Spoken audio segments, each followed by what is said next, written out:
So hi, and welcome to Television Journalism, Module 2. You've just been having a look at the first tutorial that we've had on campus for on-campus students, just to see how we're sort of dealing with it on campus. Basically the same as for Flex students, except we do have these 4-hour tutorials. They're being taken by ABC journalist Bridget Smith, who you would have just seen talking to students. And there is a lot of interest and a lot of keenness in this subject.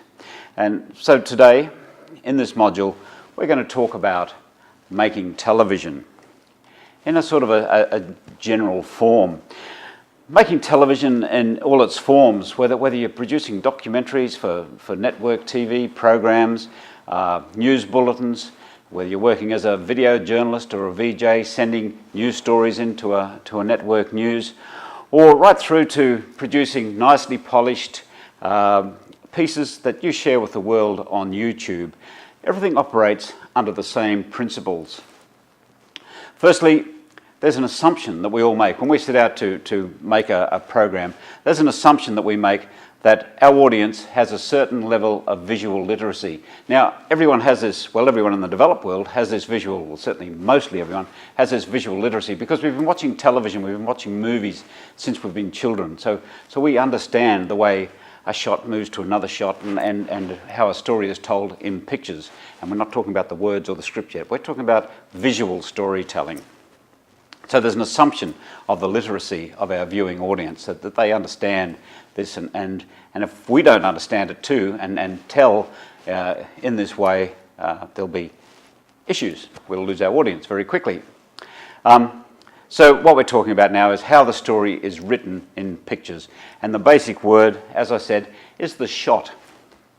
This is the syntax or the grammar of the shot that can be placed. What type of shot can be placed next to the next shot, segueing into shots that gives a smooth understanding of the visual storytelling to our audience. And you'll, as soon as you start editing, you realise this: if you go from one shot to an incorrect shot, it's like running several nouns together in a sentence, or dropping out a verb in a sentence. It doesn't sound right. And the same in video storytelling, it doesn't look right. And if we don't follow this literacy model, we create confusion or even a visual cacophony. And of course, as I said, our viewers lose interest.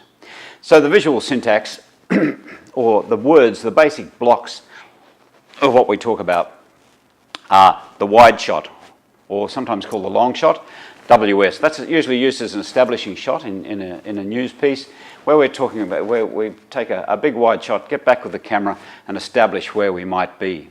Then there's a medium shot, and that could be a group of, say, 3 people around that type of shot. So still quite wide. It's still usually got a sense of being somewhere. But then we move into the MCU, or medium close-up. That's probably just a bit wider than the picture you're seeing of me now, possibly from the waist up, MCU, medium close-up.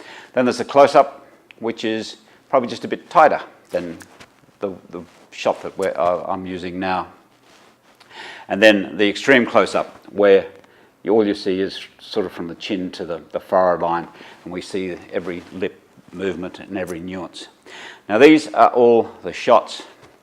And the theory is that to create a visual narrative, we create the sequence of shots, and each consecutive shot moves from one to another. Now, when we looked at those different shots, as I said, wide shot, medium close-up, and extreme close-up, any one of those can move to another, but there's a lot of trouble moving one to a similar type. You can do it, particularly in wide shots. You can dissolve in and use other transitions, and there are other tricks that we accept in our understanding of visual literacy. But in a cut piece like a news story, usually we go from wide shot to medium close-up, or straight into a close-up and back out to a medium shot. That's how we tell the story, and our mental makeup accepts that, because that's what we sort of understand. So each shot should be thought out, and albeit this has to be done very quickly when you go out and are shooting news. But you get a variety of shots. So this, when you go out to do your assignment, and certainly in the exercises, if you get a chance to go out and do your camera, and you're telling a little visual story, make sure you create wide shots, medium shots and close-ups that you can cut between. They're the words, the bricks that you build your piece on.